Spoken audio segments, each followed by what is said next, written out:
Hello everyone and welcome back. And I kind of just noticed that we just finished a remarkable season in three competitions and obviously succeeding in getting a Champions League spot for the following campaign. You know what I've not done? I've not rated the squad and how they've done. And it's something I've always kind of wanted to do. I feel like I like ratings out of 10 and stuff like that. So I feel like this is the time to rate Milan's squad from the previous campaign last season and kind of give it like a report card sort of thing. It's as if I'm the teacher analysing the students, even though, I actually am older than most of these players, which is kind of embarrassing, but at the same time, it is what it is. So today, yes, we're going to do a rating on the players in the Milan squad from last year. So before we get started, there are obviously some players who barely featured. I'm talking about like minimal minutes entirely. So we'll leave them towards the end of the video. There's something that's probably not going to take a lot of time to analyse and go over. So we'll start with the players based from position, start from goalkeeper, going to centre forwards. And just let's crack on with it straight away. So the first player we're going to go through is number 99. And yes, who is that player? He does not have a name. I shall not say his name. Last week was the last time I said his name. Number 99 was very I'd say he was very good for us last year. He had flashes of hot and cold moments. There are times where he was bailed out from his centre-backs, despite being on quite a high salary. You like to think you get a bit more consistency out of the guy.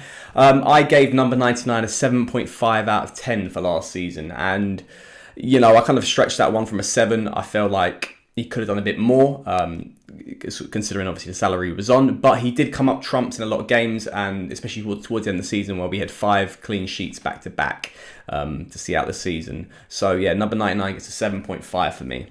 Next, we're going to look at his backup, Tatarusanu, who I gave a 4 out of 10. He didn't have many games, to be honest. His best game was in a Europa League fixture where he done really well. I believe that was the reversed fixture we had against Lille. He done quite well away from home there and got us a few valuable saves in a 1-1 draw, crucial 1-1 draw. He obviously featured in that 3-3 draw against Roma where he was kind of flapping for the first goal. It's a backup keeper, I'm not going to give this guy a high rating. He barely featured. Tatarusanu gets a 4 out of 10 for me. We're going to go into the centre-backs now, and the first one we're going to analyse is our captain, Alexandre Romagnoli. Romagnoli is another one, very hot and cold. He saw his game times completely diminish once Fikayo Tomori came into the club in January. I'm going to give Romagnoli a 6.5 for this season because I feel like he was a massive part of why we were top of the league for the first half of the season. He had his weaknesses, especially with players of speed running at him, or he just tended to back off quite a lot, and we didn't see the sort of what we could gain from him until a player like Tomori came into the club, especially with the speed that he brought into it. And I feel like Romagnoli, good in the air, had a few good moments. There were even some moments where he cleared the ball off the line. I still can't discredit this guy and give him anything below a 6.5. I think it's a fair rating. I kind of leaning towards a 7, but I think 6.5 is pretty fair. Next up, Simon Kjaer. This guy is up there with probably the top 4 performers of the club last season. I gave him a 9 out of 10. The guy's just an absolute animal. He was so crucial to our defence, so crucial to Fikayo Tomori, getting embedded into the team and obviously helping his intelligence when it came to defending and improving a lot on that. He was just a rock, pretty much always available, despite the fact, he is kind of one of the top 3 oldest players in the team. Yes, he does have a few lingering injury issues, but he seems to sort of get through it throughout the season. I don't think he's someone we can rely upon playing 2 games a week, but he did it towards the end of the season. He was crucial. He was an absolute experienced Danish beast. I love him. I love Kjaer so much. I feel like regardless if we ever signed, like if we sell Romagnoli, for example, and we buy a new centre-back in this summer, he has to start. He is a bona fide starter in the club, so he is fully deserving that 9 out of 10 for last season. Next in the centre-back position, we have Gabriel. And Gabriel is someone who a lot of people forget about because obviously down the pecking order with Romagnoli, with Tomori, with Kjaer, Gabriel's seen as the 4th choice centre-back. And to be honest, we relied on him quite a lot at the start of the season because we had injury issues with Kjaer. We had Tomori, who currently wasn't in the squad. We couldn't rely on players like Matteo Musacchio, Leo Duarte. They just weren't good enough. So Gabriel stepped up, building on his experience that he gained from last season and quite a lot of minutes he got from there. Unfortunately, as players like Tomori were brought into the squad, and even like Kalulu was doing quite well, Gabriel had a big injury, and it's seen his minutes diminish, which is kind of a shame considering his age, and he's very young, and we kind of want to get that game time into him so he can grow. I like Gabriel a lot. He's good in the air. He needs to improve a lot when sort of like things are to feet. Obviously, his height is kind of is an impediment for that. I gave Gabriel a 6. I feel like it was a solid outing. We had, I believe it was 3 clean sheets at the start of the season, and he played all those games. Played a few games in between that to the end of the season. So hopefully next year, if he does stay on and we don't move him in sort of like a chess piece move to get another player, then hopefully like to think he'll get more minutes next season. Next up is Fikayo Tomori. Came in the squad in January. No yellow cards throughout the Serie A campaign. An absolute animal. I gave Tomori 8.5. And yeah, how can I not give this guy a bit more? I do feel like Tomori improved a lot on his defensive game as time went on. He was very rash into challenges. He got found out in a few games. We talk about the second goal against Sassuolo. Raspadori kind of left him chasing shadows. He's learning. We still forget that this kid is very young. He's learning of players like Kjaer. But I think 8.5 is a fair thing to give the guy because, we needed his injection of pace. He was brilliant. He wasn't perfect, but at the same time, he's 6 months into what is hopefully going to be a long career at the club, and he's only going to get better. Next up is Pierre Kalulu. I gave him a 6 out of 10 for the season. Kalulu is someone as well, kind of like Gabriel, had a sort of weird set of minutes. He came into the team when Gabriel was injured. When I believe it was when Kjaer was injured, so we had to play sort of Romagnoli and Kalulu as a centre-back duo going towards December in the Christmas period. Done okay, done quite well considering we had no expectations for the guy. We bought him thinking he was a right-back. He can obviously adapt in between the two positions as right-back and centre-back.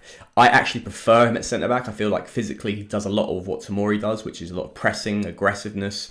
In the right-back role, I feel like he has to develop a lot with his technical abilities and his passing and his crossing. We saw that in 2021 where, his crossing wasn't great. He featured in games like against Manchester United in Europa League. You kind of wished he was a little bit better with his delivery. A lot more like someone like Diogo Dalot and Theo Hernandez and Calabria, who are a lot better when it comes to crossing. But once again, he's very young. He can still grow on this. So I give a nice 6 out of 10 for him and what has been a very interesting first year in Italy for him. Next up is the best left back in Serie A. So no, it's not you, Goosens. It is Theo Hernandez. Solid 9 out of 10 for this guy. Theo is just an animal going forward. I don't think you'll find many left backs who can do exactly what he does. He is in the sort of mould of an Alphonso Davies. Amazing going forward, like electric pace. Once he gets going, you can't stop him because it's a guaranteed yellow card you're gonna have to give up to foul the guy. He was just so crucial. Came up with a lot of goals. Quite a few assists, and obviously even like getting things like that penalty, the first penalty we got against Atalanta the last game of the season, which was so crucial. We didn't have a lot going forward, so we kind of rely on Theo Hernandez as a sort of a left winger, but he's a left back, and we're seeing a lot of development. Yes, his defensive game isn't perfect, but I'll sacrifice that for having someone who's so incredible at the left back position, and obviously the player I'm going to bring up next in Calabria counterbalances his defensive deficiencies. So next up is Davide Calabria. I'll start in right back, someone who is exceptional. I feel like someone who's developed a lot this year. He's just knuckled down. Last season was quite interesting because obviously Andrea Conti had the starting right back role kind of sussed when Stefano Pioli joined the team in November 2019, whenever it was. Conti was his kind of go-to as a right back, but Calabria didn't complain. He didn't seek alternative clubs. He just knuckled down, got back to getting, what he was good at. Shrewd defensiveness, aggression. I feel like that's where he's improved a lot. He's just fearless. He doesn't care who the left winger is, who he's having to mark. He will take him on, and we saw it against someone like Chiesa in the game when we played Juventus in the 3-0 win that we got against them. he's just improved a lot. So I gave Calabria this season an 8.5. I would even potentially give that a 9. I just feel that, if there's one thing he can probably increase in, is obviously his offensive output and, hopefully assists and goals, etc. And that's obviously something that we've pointed out, is that the right side, there seems to be a lack of goals when you compare it to the left side. And we'll spot that when the wingers going ahead as well. So I've got to give him a solid 8.5. There is no kidding that, once again, this is our starting right back for years to come. We need to get this guy locked down to a long-term contract. We're even haggling to give him 2 million a year. Give him 2.5, 3 mil, whatever it is. It's worth it, because this guy's a future captain, by the way. Because obviously if Romagnoli goes this season, Donnarumma's already gone. He was a second choice captain. It's going to go down to players between Kjaer, Kessie, Calabria, and potentially Zlatan Ibrahimovic. Lastly, to finish up our fullback positions, we have Diogo Dalot. I gave a solid 6.5 out of 10. Defensively, there's a lot for him to improve on. He did improve a lot on his defensive game as the season went on. I feel like it just comes from playing with a lot of good players around you, defensive-minded players like Kjaer. You probably learned a lot from Calabria, the movements of the league and how to sort of mark players and over-committing and just getting used to Stefano Pioli's system. Offensively, we know you're going to get from him. You're going to get a very good crosser of the ball, someone who's quite good going forward, kind of a bit more like a right winger in a sense. And we throw him on certain games like that to sort of... if Salamakers was running out of steam, we'd throw in Dalot as a right winger to sort of help out Calabria defensively, but also add something in attack. Dalot, I said it before on previous videos, I do hope we can find a way to maybe renew a loan deal or get him on a cheaper fee than what Man United want. I do like him, very young. He's doing quite well for the under-21 Portugal side, which unfortunately got beat in the under-21 Euros final over the weekend. He's a player with a lot of potential, a lot of upside. So I like that a lot. But, a solid 6.5, I think is a fair assessment for his season. Okay, we're on to midfielders here. First one, Bennacer. I'm not going to say his first name because I'm aware I could pronounce it wrong. So for everyone in the comment section, I'm sorry that if I pronounce his first name wrong, I'm not even going to bother saying it. Bennacer, 6.5. I know it sounds kind of harsh because he's a crucial cog to our system. Unfortunately, the injuries do jeopardise the rating you're going to get. And he was out for quite a lot of the season. Obviously, towards the end of the season, he seems to have this on lock, and hopefully go into next season, bit better fitness, better form, and obviously improving his. He's still, once again, these young players we're talking about. They're only going to get better, but he wasn't our main centre mid. We're going to get onto that person in a second. But Bennacer, when he played, obviously he had to recover fitness and whatnot, injuries. I think 6.5 is fair. I couldn't quite give him a 7. I think that's unfair on some of the players we're going to go on to in a sec. But yeah, Bennacer got a solid 6.5 out of 10. Next up, Franck Kessie. It's got to be 10. It's surely got to be 10. I can't give him a 9, a 9.5. The guy is an animal. Most appearances this season, never injured. Over 10 goals. Yeah, he scores penalties. I don't care. You still have to score a penalty to get the goal, and we clearly saw that Zlatan was having issues with that at the start of the season. Kessie has been phenomenal. Done the video on him, it was about maybe a month and a half ago. The guy was the MVP of the season. He's still the MVP of the season. He scored the last 2 penalties against Atalanta. He was there in the 90th minute, putting the ball into the corner. He sacrificed his body to get this club exactly into what we want to be, and that's the Champions League. He's everything I love about this club. It's heart, it's coolness, his composure. He eludes everything that Milan should be, striving to achieve in future sort of seasons. The guy is a workhorse.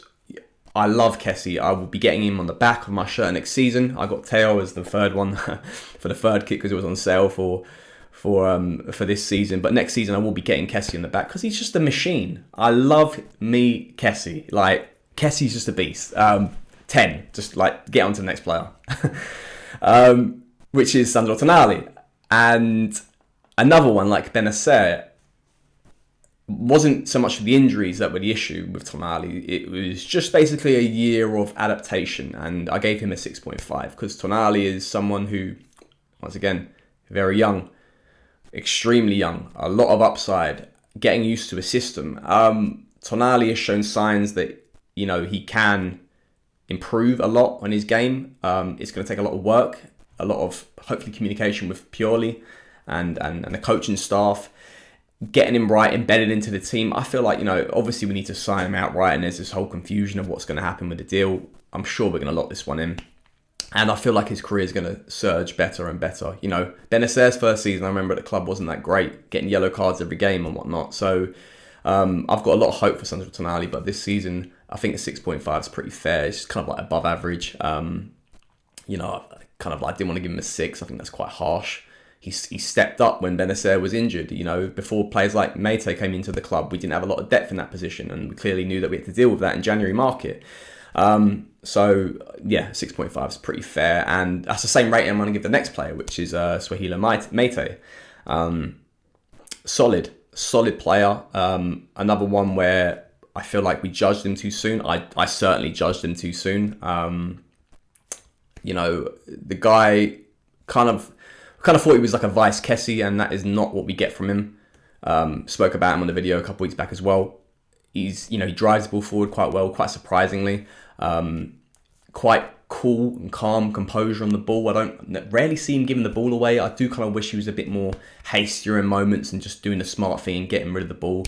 We saw it with the second goal against Manchester United and Pogba, which obviously got them the win to get through. But I think 6.5 is pretty fair. It's a shame we're not buying him outright, but I guess if there's a younger profile with a bit more upside, Maldini wants to go for him. It's more of our sort of profile that we're trying to build on as a club, and and if Atalanta was the last game for Meite, then I'll say thank you.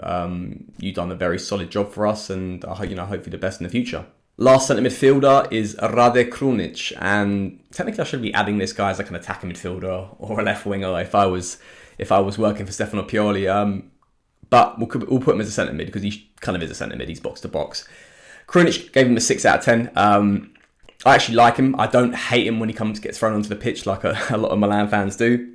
Krunic is someone who will work hard for the team. He's clearly someone that Pioli likes. Work hard first, and then everything else will hopefully come.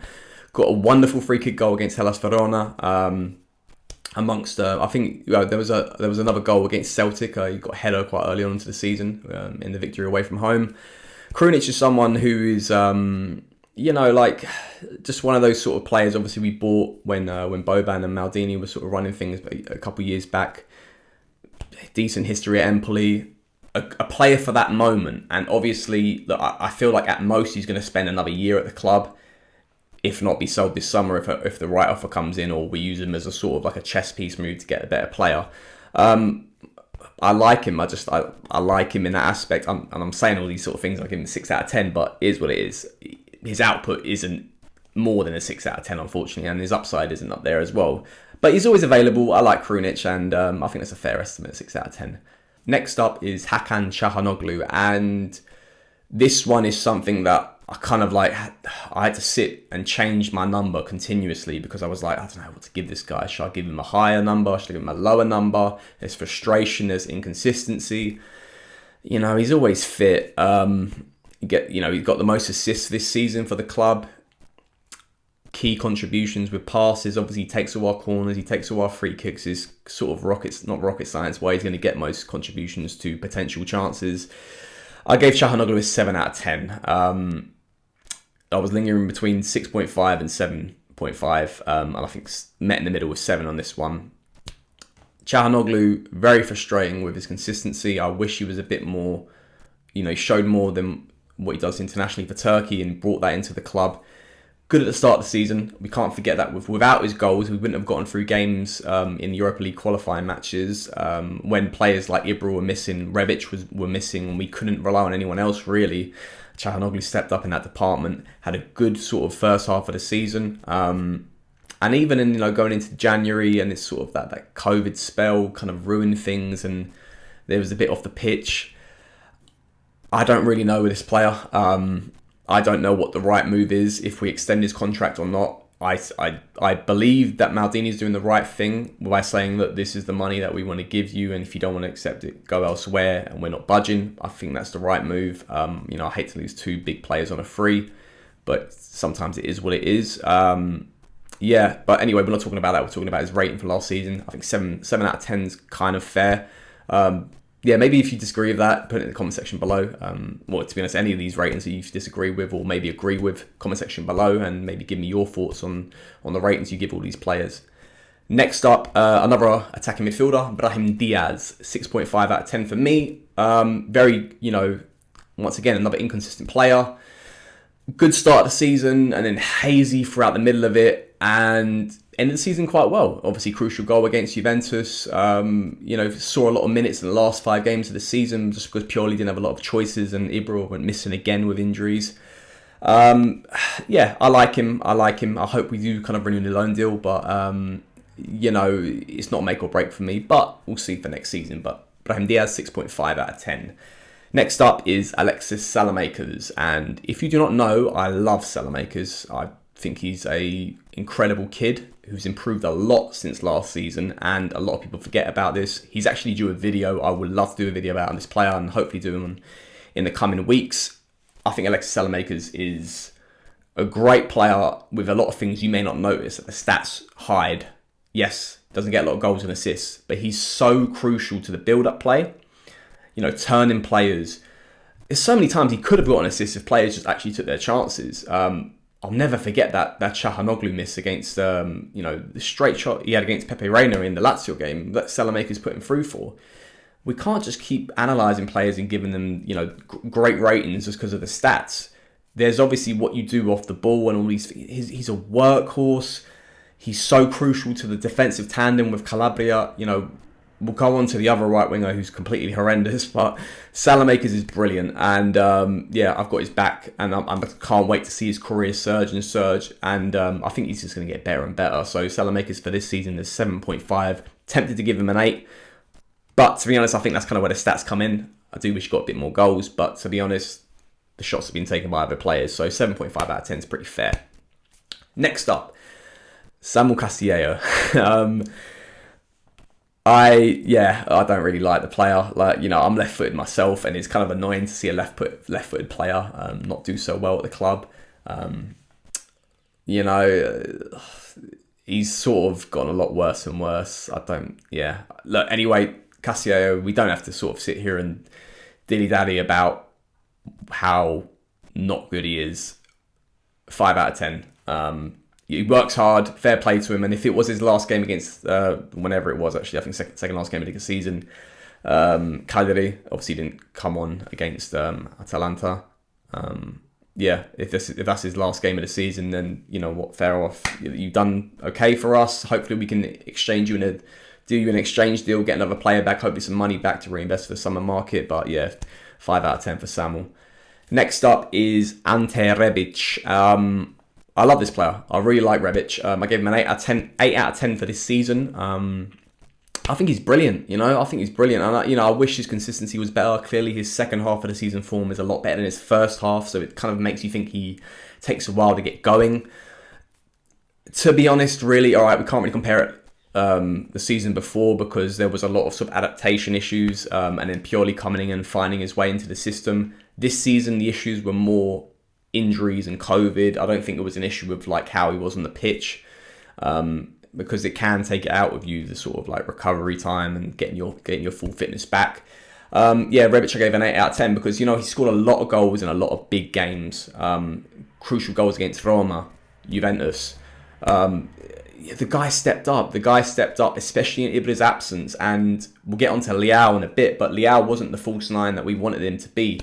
Rebic worked as hard as he could to become that false 9 player and take a lot of pressure off the attack. And I like Rebic, and I do really want to keep him. I wouldn't even be open to sort of any offers for him. I think because of his age as well, and a sort of 27 years old of age, you're not going to get a good bid for him, a high bid potentially you get for a younger player potentially like Liao. So Rebic got quite a good score for me. But we'll go on to Liao, who's our sort of other left winger, failed false 9. I gave him a 6.5 out of 10. Liao is someone who had just a wishy-washy season, started off quite well. Valuable assists with Ibra in the derby against Roma. Then when Ibra went down with his first injury, he kind of was looking alright. He looked alright. Got that, the 6-second goal against Sassuolo. the impressive goal against I believe it was Benevento away. It just went downhill. Maybe it's just because of like confidence. There's confidence issues with him. There's clearly a sort of philosophy. There's a mental issue with him because he doesn't get stuck in enough, and that's why I love Rebic, and I can't really get down with Liao because where's the drive? Where's the aggression? Where's the sort of and I think that's where you succeed in this league because salamakers and Rebic have that. If you don't have that, if you're not willing to fight for the loose ball and close down your man and have that aggression, because it doesn't matter, you will come off after 65 minutes like Salamakers shows, but give me 100% for 65 minutes, then 60% for 90, because that 65 minutes or whatever it is, 60 minutes of 100% is getting us goals, is getting us assists, and he's someone with such incredible techniques, a clean shot, great height, great athleticism, great speed. He's got everything working for him to be an incredible player, but he's just not mentally doing it. So, I don't want to give up on him at the same time. He's clearly got a massive potential if like a massive bid comes in for him. 30, 40 mil. There's question marks whether we should take it and reinvest in another player in that sort of position or a centre forward.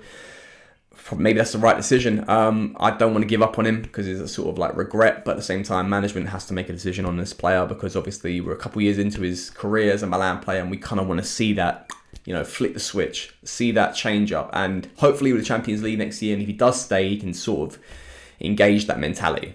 Wrapping up the wingers is Jens Petter Haig, and again the same score as Liao, which is 6.5. I wish he got a lot more minutes. I'm like you as well. There were games where, I didn't want to see Cassio play, but he was getting thrown on when we were trailing, and the question mark was why wasn't Hay coming on? And, his last game was that equalising goal against Sampdoria. A lot of upside for this kid. There's question marks about his long-term future because obviously he might be used as a chip in negotiations to get another player. We can't keep everyone. At the end of the day, he's got a lot of potential, but I like him. I do like him. I don't want to always completely just arrogantly back management and back the coach. Yes, I do want to see him get more minutes, but there's only so many spots available in the team. And obviously with the injury issues, why didn't he get those minutes? That's something I don't quite know. Maybe there's something in the background. I think 6.5 is pretty fair. There were games where he wasn't too impressive, especially in the first half of the season where he was getting a bit more minutes. His goals, crucial. There's a lot of good goals there. There's a lot of what he does right. He's still very young as well, and I still think the physicality of the game will, slowly get into him, and that's probably why Pioli didn't like to use him in the league that much, because physically and especially defensively, he won't offer what someone like Rebic can offer. But yeah, I think 6.5 is pretty fair for the player, and it'd be interesting to see what happens to his sort of long-term future with the club going forward. Next up, centre forwards, Zlatan Ibrahimovic, and I'm going to give him an 8.5 out of 10. Could have been 9, could have been 8. Injuries is the main issue why it could have been 8. His goals and being top goal scorer, despite the fact he is so, little games, barely played even half the season, is why it could have been 9. But 8.5, so I think it's pretty fair. His goals to games ratio is impressive, but to be honest, his father time's creeping up with the player, and he's 40 in October. This is why we need to get a centre forward, maybe potentially 2 in this summer, to help him out. The guy can only give you so much at his age, and it's an incredible what he can do. And there's question marks of this latest injury, how severe is it? And I want to see another year of him. We have to see this guy play Champions League football with us, because it was all part of the dream, really, why he rejoined the club. And 8.5, crucial goals in crucial games. Inter Milan, Napoli, Roma, start of the season, big games. Obviously his 2021 form dipped because of the injuries, but he started the season with a bang and gave us the momentum, like a train, to keep going and surging. Because without him, we wouldn't have finished in the top 4. That's a no-brainer. Without him, we wouldn't have been top. Like a lot of these players, to be fair. 8.5 is a pretty. I think it's a right estimation for Zlatan. The other centre forward, though, we're going to go way down the other side of the spectrum. That is Mario Mandzukic. I don't really care if this is harsh. I'm going to give him a 2 out of 10, and that's being very generous. I could have gave him a 1. Injury issues, didn't score a single goal. it was a risk bringing him in. You know, obviously coming from a different league, not even in Europe. The question marks was, could he still provide you something in this league, in European league, clearly a higher caliber league? He couldn't really. He was just running around like a headless chicken a lot. You know, credit that he's working hard and trying to regain fitness. Probably wanted to get back into the Croatia side for the Euros. It just didn't work out for him at the club, and we need to obviously learn from this and get a better substitute to Ibrahimovic. I still like Giroud. I still think there's potential that he's going to join the club, and then obviously get a younger striker as well. But yeah, mandzukic was a complete bust at the club. And the last striker as well, I'll throw him in here as well. I'm not going to throw him in this sort of the NA squad because, you know, he did score a goal in the qualifying. He did play a few minutes at the start of the season when we didn't have a backup striker, and that's Colombo. And I gave him a 5 out of 10. Obviously scored in the qualifying, worked hard, You can't really complain much with the player. He's young. We obviously loaned him out in January to get more experience. Yeah, I thought he'd done all right. I gave him a 5 out of 10. But yeah, wrapping up the NA squad, non-applicable because I can't give them a rating because they either didn't play any minutes, barely featured at all, and yeah, and obviously just maybe no longer with us anymore. First one is number 90. Yeah, if you don't know who that is, yeah, think about number 99, his brother. Number 90 didn't play a single minute this season. Leo Duarte, Matteo Musacchio, Andrea Conti, and Daniele Maldini, all part of this NA sort of ensemble because they just didn't play enough. Maldini's someone one out of this group who obviously I care about because he's Paolo's son. Send him out on loan next year. Get him some minutes in either Serie B. Very similar to Colombo. Very similar to Pobega, etc. Get him that experience. You know, he needs to learn from this league. He needs to improve on his physicality. Yes, he's still young, but I can't honestly see him being part of the first team setup next year, especially being in the Champions League. I feel kind of if there was one time to get it, it would have been the Europa League last year, but it is what it is. But yeah. Anyway, guys, that wraps up my player ratings this for last season. And, you know, let me know, like I said before, let me know if you agree with these. You know, put them in the comment section below. Maybe list them out, the squad, and put your ratings as you see fit. But yeah, you know, it's been an incredible season. I've really enjoyed the ride. I've really enjoyed the roller coaster. It's weird looking back in it, isn't it? It's really weird to sort of think, you know, did that just happen? And we have all this time until next season, and it's going to be, keep saying it's going to be an interesting summer. We've already purchased Mike Mignon. Hopefully lock in this Tomori deal soon. There's question marks about other players we're going to sign and whatnot. I'm looking forward to next year, but I'm actually really enjoying the break because towards the end of it, my heart got a bit too emotionally attached and invested. But anyway, guys, yeah, let me know in the comment section below about the ratings. And until next time, guys, Forza Milan.